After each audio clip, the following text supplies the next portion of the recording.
Beastmaster, bab 345 sampai dengan 346.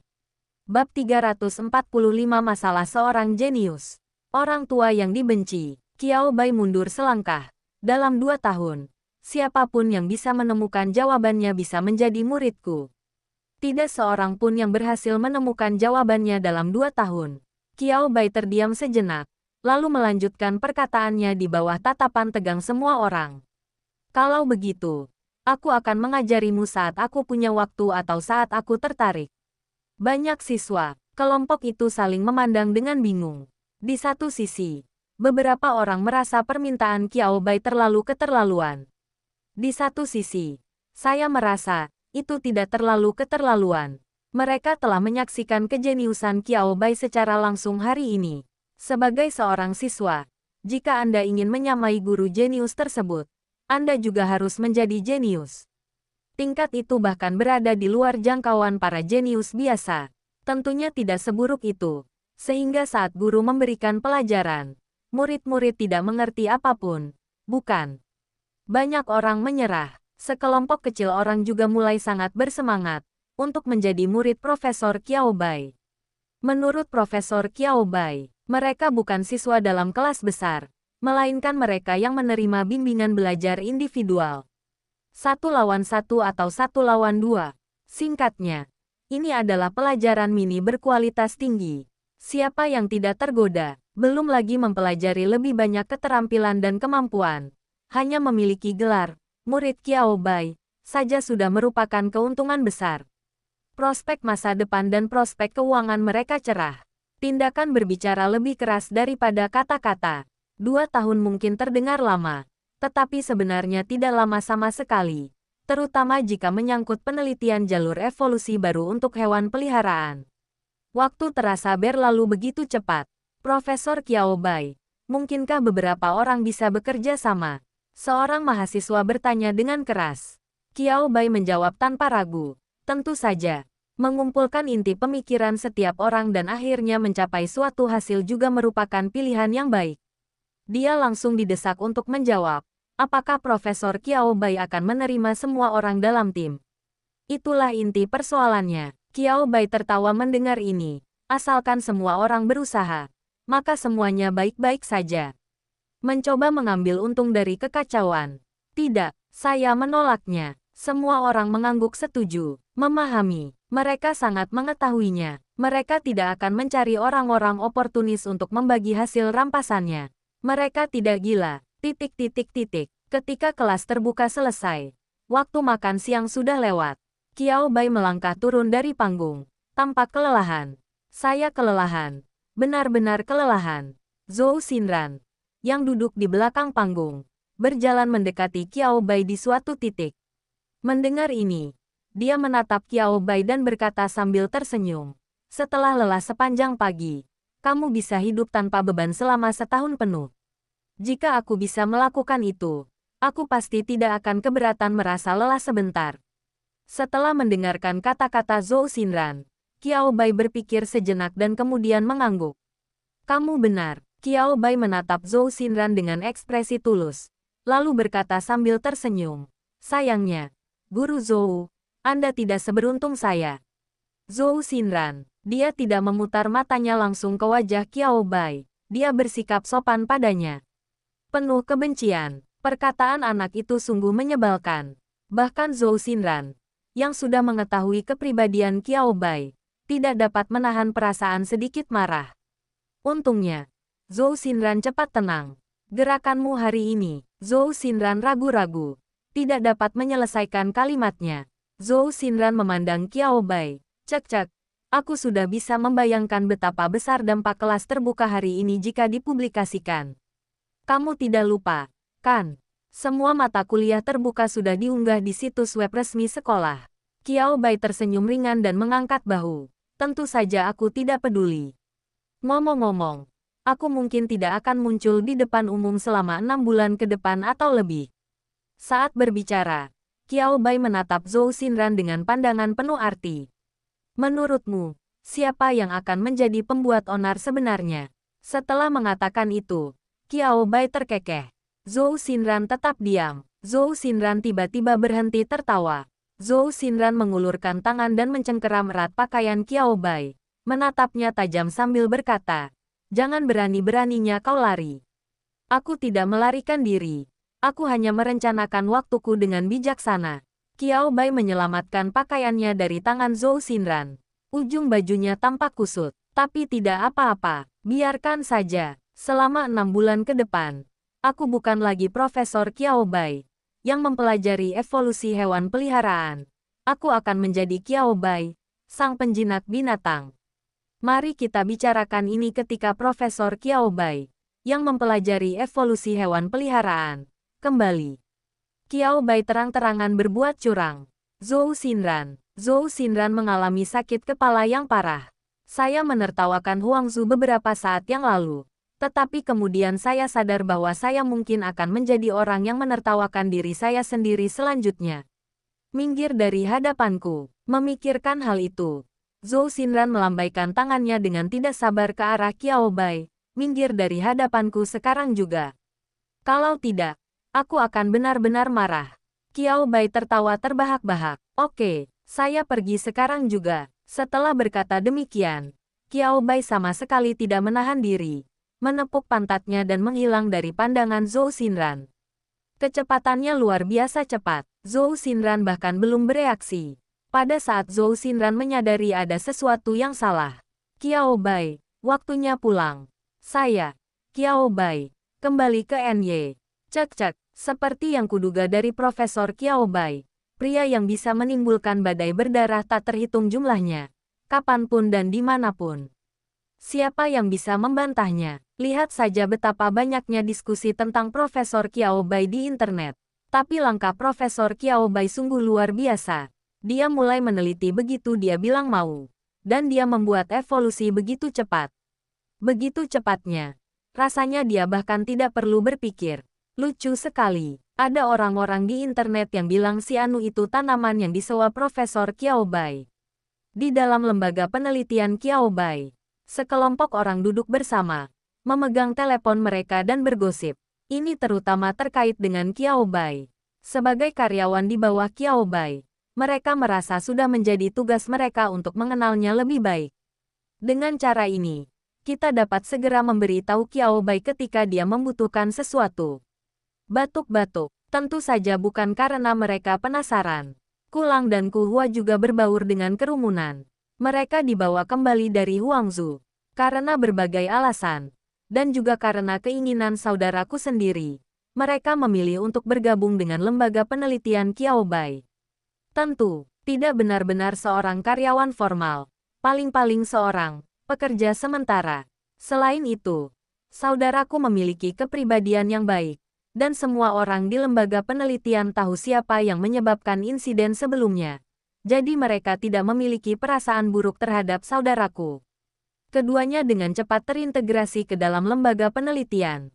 Profesor Qiao Bai sungguh luar biasa. Kapan aku bisa menjadi sehebat Profesor Qiao Bai? Kulang dan Kuhua menyaksikan Qiao Bai menunjukkan keahliannya di kelas terbuka dan membuat suara yang mirip namun sedikit berbeda. Keduanya saling bertukar pandang. Suiyu menatap kedua kakak beradik itu dan tak dapat menahan tawa. Kamu harus fokus belajar di usiamu. Siapa tahu, kamu mungkin akan menjadi sama hebatnya suatu hari nanti, kata Suiyu sambil tersenyum lembut. Hal ini tidak menyurutkan semangat mereka berdua. Apakah bakat Qiao Bai sesuatu yang dapat dipelajari di sekolah? Tentu saja tidak. Ini dimaksudkan untuk memberi orang sesuatu yang dinanti-nantikan.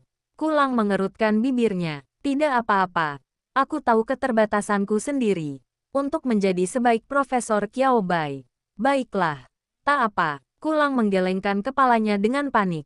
Tidak seperti Kulang yang menggelengkan kepalanya. Mata Kuhua berbinar. Bagaimana kau tahu kalau kau tidak mencoba? Saat dia berbicara, dia menatap kakaknya dengan pandangan kecewa. Suaranya penuh dengan penghinaan yang kuat.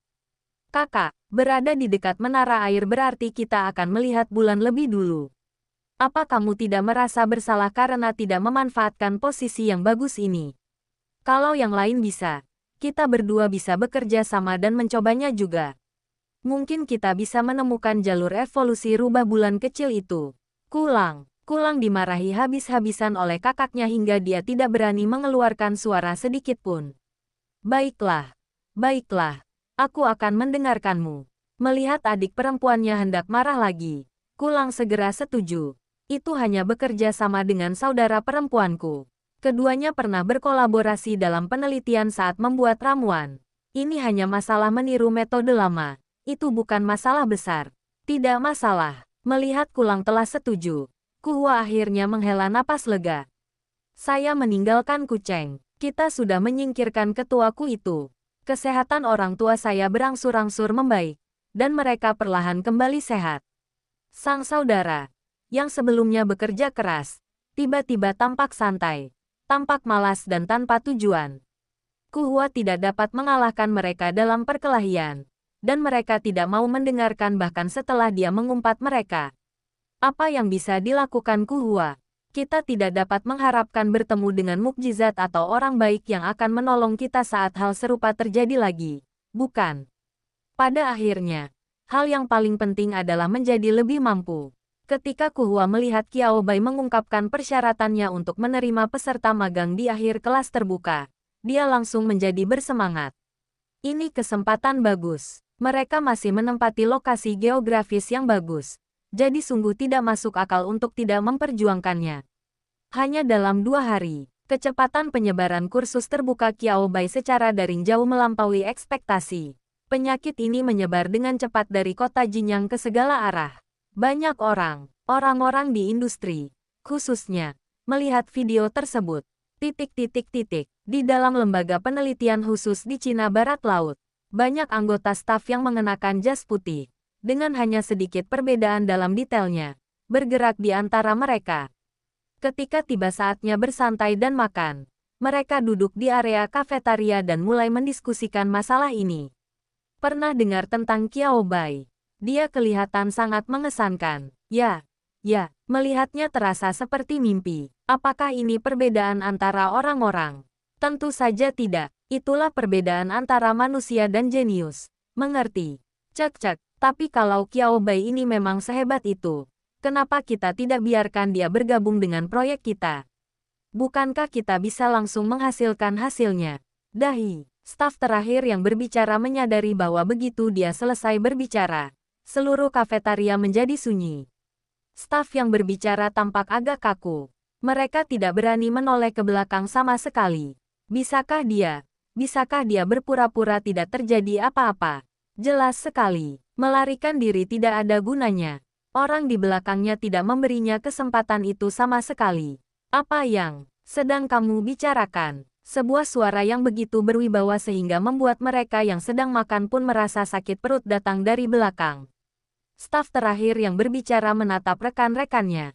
Semua orang menundukkan kepala dan memandangi makanan di mangkuk mereka. Seakan-akan itu adalah sejenis makanan lezat langka yang belum pernah mereka cicipi atau lihat sebelumnya. Sesuatu yang perlu diperiksa dengan saksama. Staf terakhir yang berbicara, penuh kebencian. Sahabatku tersayang yang telah menghabiskan banyak waktu bersamaku. Apakah benar-benar tidak ada sedikit pun?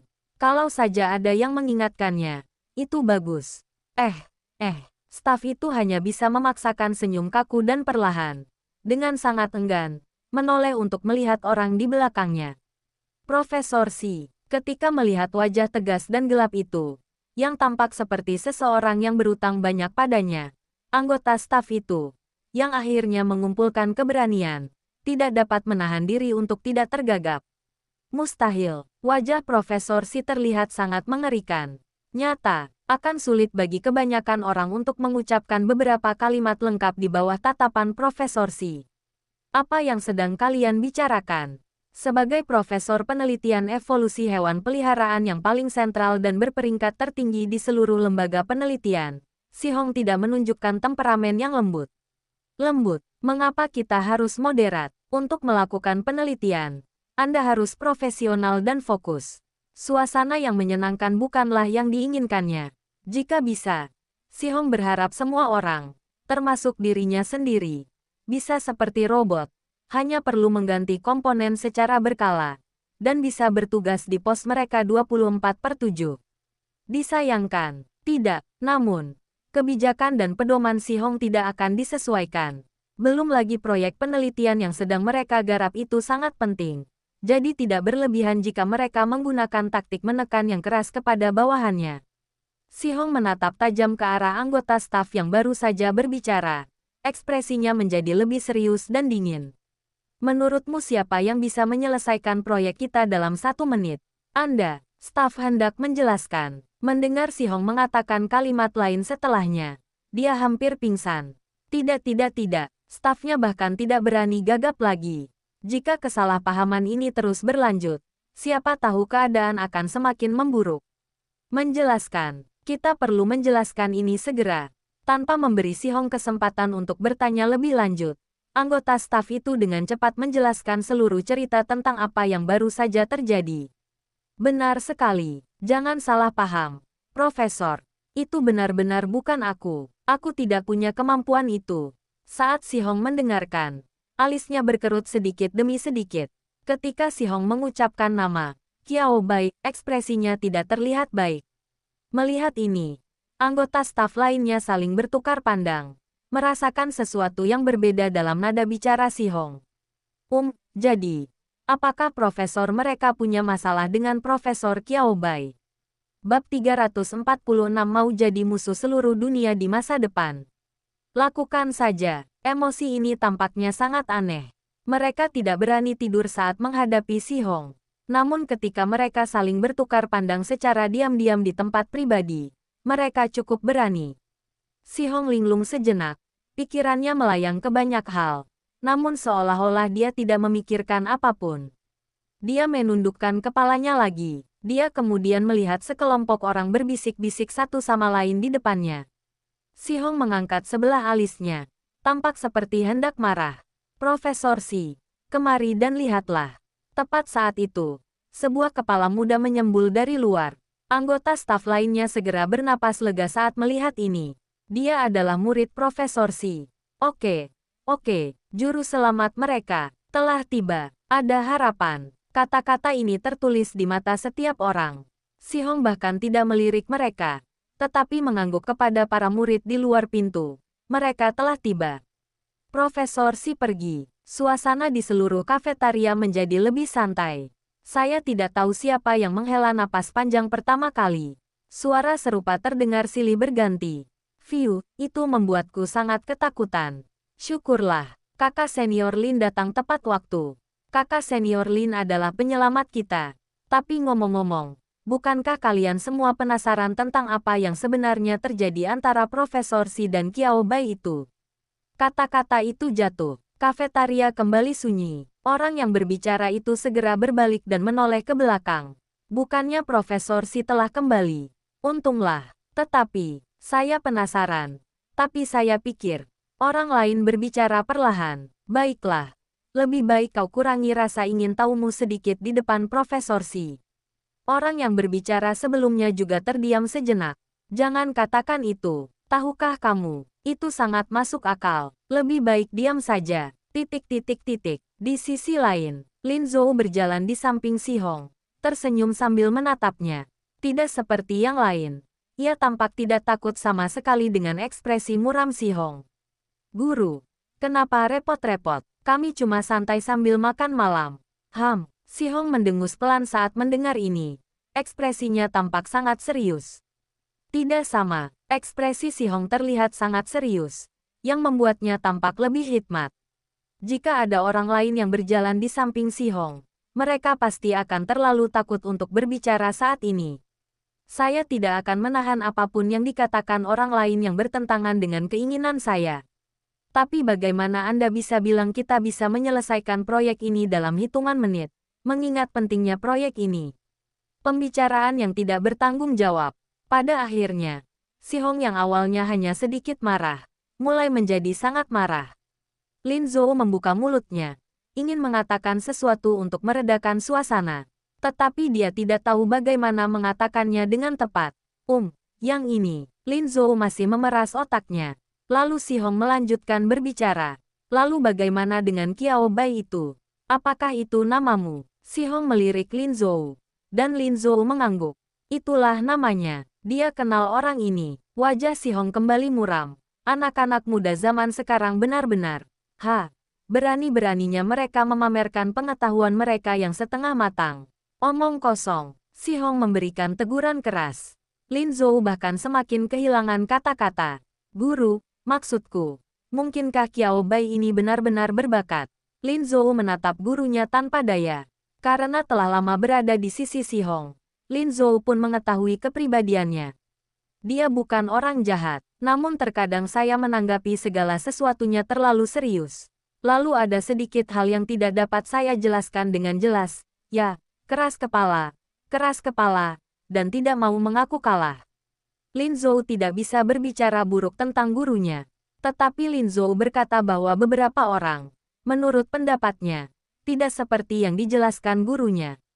Kau punya nyali. Seberapa hebat seseorang? Ekspresi Si Hong tampak meremehkan. Bisakah seseorang sehebat Profesor Wu? Saat dia menyebutkan nama ini, suara Si Hong terdengar semakin keras sambil menggertakkan giginya.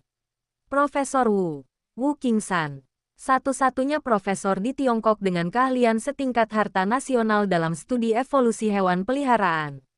Ini juga merupakan tujuan yang telah diperjuangkan Si Hong selama bertahun-tahun. Melihat kembali masa mudanya, impian Si Hong adalah menjadi murid Profesor Wu dan mengikuti jejaknya untuk menjadi profesor penelitian evolusi hewan peliharaan tingkat harta nasional Tiongkok. Berikutnya, Si Hong telah merencanakan dan mengatur segalanya dengan sempurna. Dia punya kemampuan, dia punya mimpi, dia juga pekerja keras. Jika dia bisa menerima bimbingan dari Profesor Wu, dia pasti akan membuat kemajuan pesat. Tetapi, mimpi Si Hong digagalkan pada langkah pertama. Profesor Wu tidak menerimanya sama sekali. Si Hong awalnya mengira Profesor Wu tidak ingin menerima murid. Tanpa diduga, bertahun-tahun kemudian, Profesor Wu, yang sekarang sudah tua, kembali menerima murid.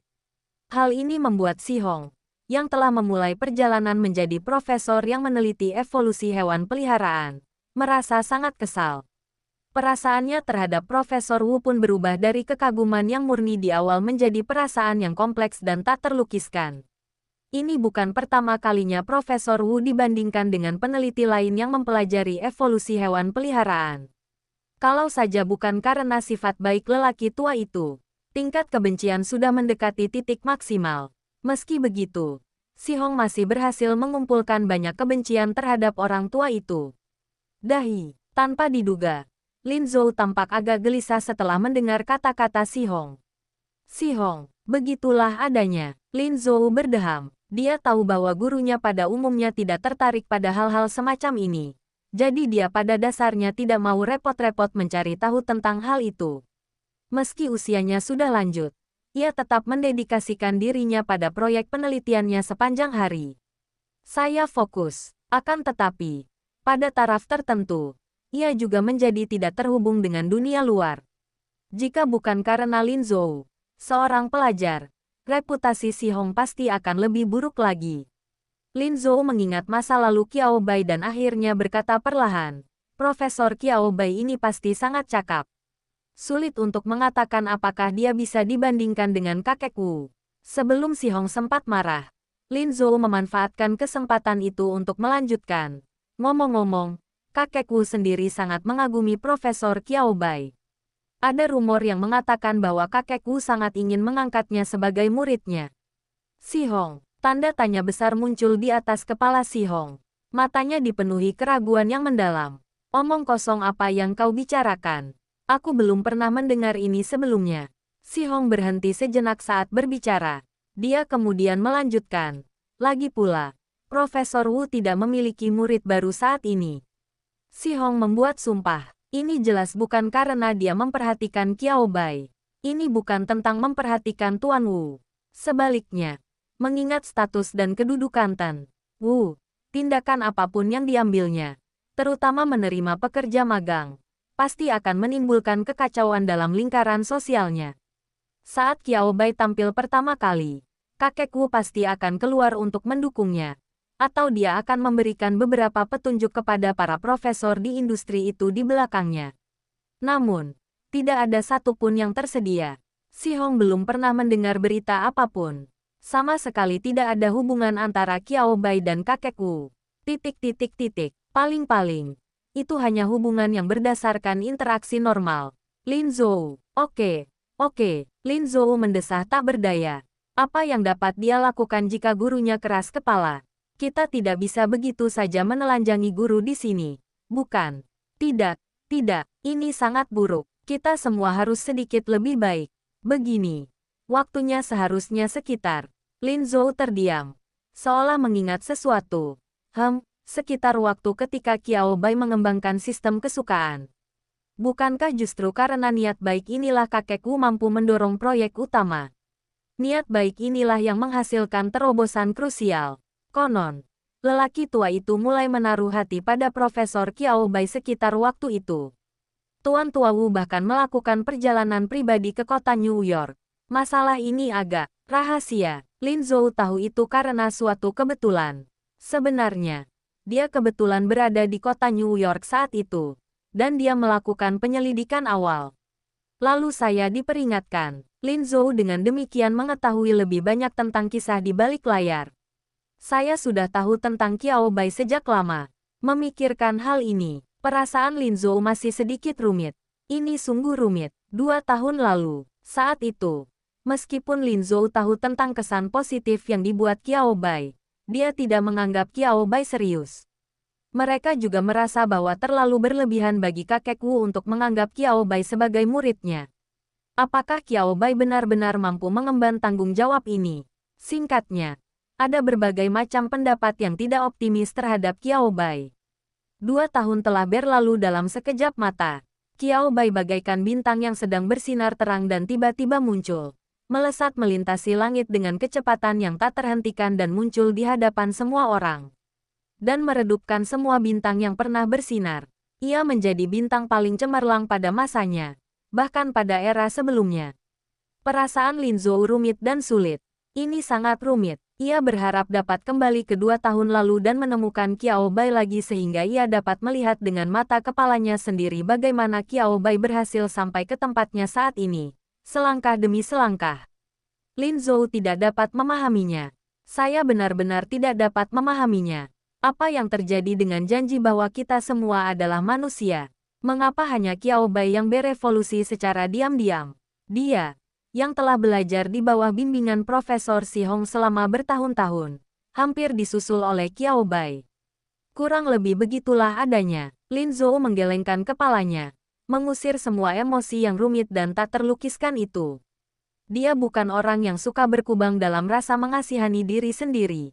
Tidak perlu. Itu sungguh tidak perlu. Begitulah seharusnya kamu menjadi seorang manusia. Asalkan kamu bahagia. Terlebih lagi, prestasi pribadinya sendiri sudah cukup luar biasa. Selama Anda tidak membandingkannya dengan Qiao Bai, tidak ada yang perlu dikritik. Adapun mengapa tidak ada tindak lanjut, mungkin karena Qiao Bai menolak dan tidak setuju untuk menjadi murid kakek Wu. Hanya itu yang aku tahu, kata Lin Zhou sambil mengangguk.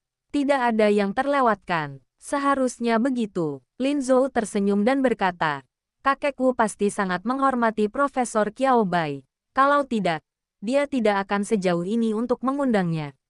Si Hong menarik napas dalam-dalam.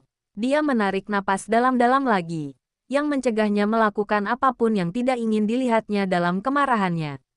Petik 2. Orang ini, Krisuk. Lin Zhou menyadari itu bukan imajinasinya. Dia tampaknya benar-benar mendengar suara gesekan. Lin Zhou segera menoleh untuk melihat. Astaga, dia berseru. Wow, Profesor Si Hong sangat marah hingga ia menggertakkan giginya. Bahkan dalam situasi ini, Profesor Si Hong masih mampu mempertahankan ketenangannya dan menahan diri dari mengucapkan kata-kata yang menyinggung atau menyakitkan. Lin Zhou tidak dapat menahan keinginannya untuk memberi acungan jempol kepada Profesor Si Hong saat melihatnya. Seperti yang diharapkan dari gurunya. Itu luar biasa. Si Hong tampaknya menyadari sesuatu. Menoleh dan memutar mata lebar ke arah Lin Zhou. Dasar bocah nakal. Mereka hanya akan melihatnya mempermalukan dirinya sendiri. Akan tetapi, meski marah, Si Hong sebenarnya tidak ingin memaki orang. Dia tidak memiliki minat seperti itu. Mengumpat tidak membuat orang merasa lebih baik. Sebaliknya, itu akan membuatnya tampak seolah-olah dia sama sekali tidak berdaya. Oleh karena itu, Si Hong tidak suka mengumpat. Tetapi itu tidak berarti dia tidak akan marah saat melihat ekspresi gelidi wajah murid-muridnya. Saya tidak menyangka Profesor Wu begitu optimis tentang hal ini. Si Hong terdiam, seolah menelan kata-kata sapaan yang agak tidak mengenakan. Ekspresinya kembali normal lagi. Tentu, bahkan dengan ekspresi yang tampak normal, wajahnya masih gelap dan tampak sangat serius. Qiao Bai. Benar, ketika nama ini disebut, Si Hong masih merasa sangat asing dengannya. Sepertinya saya tidak terlalu memperhatikannya. Namun, itu adalah hal yang samar-samar saya ingat. Seperti yang disebutkan Lin Zhou sebelumnya, dia mengingatnya. Lalu, kemudian, tampaknya dialah yang memunculkan konsep pemahaman diam-diam. Kan? Lin Zhou mengangguk. Itu saja. Si Hong mengerutkan kening. Ekspresinya berubah agak serius. Saya ingat dia cukup terkenal secara online untuk sementara waktu. Si Hong menatap Lin Zhou. Itu benar. Lin Zhou mengangguk lagi. Alasan utamanya adalah Profesor Qiao Bai menemukan jalur evolusi baru untuk Altera, yang memungkinkan Altera milik kakek Huo berhasil berevolusi menjadi Raja Naga. Peristiwa ini menimbulkan banyak perbincangan daring pada saat itu. Profesor Si Hong berada di lembaga penelitian sepanjang waktu, jadi dia tidak terlalu menyadarinya. Mendengar ini, alis Si Hong mengendur drastis. Jalur evolusi Raja Naga. Bahkan Si Hong tidak dapat mengklaim bahwa dia dapat mengetahuinya dengan kepastian 100%. Namun justru karena ini, jalur evolusi Altera yang berevolusi menjadi Raja Naga tidak dapat diverifikasi. Si Hong berkata dengan penuh keyakinan. Lin Zhou tersenyum tak berdaya saat mendengar ini. Bukankah itu sesuatu yang pasti? Keberhasilan evolusi Altera Master Tua Huo mungkin melibatkan sedikit keberuntungan, seperti yang dikatakan Profesor Qiao Bai. Namun, terlepas dari apakah keberuntungan berperan atau tidak, karena Tuan Tua Huo telah berbicara, Profesor Qiao Bai pasti telah memainkan peran yang sangat penting dalam hal ini. Siapakah guru Tua Huo? Mereka sudah tua, mereka memiliki status terkenal, meskipun hanya satu garis keturunan. Ia sangat stabil. Jika mereka berkembang selama beberapa generasi berikutnya, mereka mungkin menjadi salah satu keluarga penjinak binatang tipe naga. Di antara keluarga penjinak binatang saat ini, berapa banyak yang berani menyebut diri mereka sebagai keluarga penjinak binatang tipe naga? Anda dapat menghitungnya dengan satu tangan.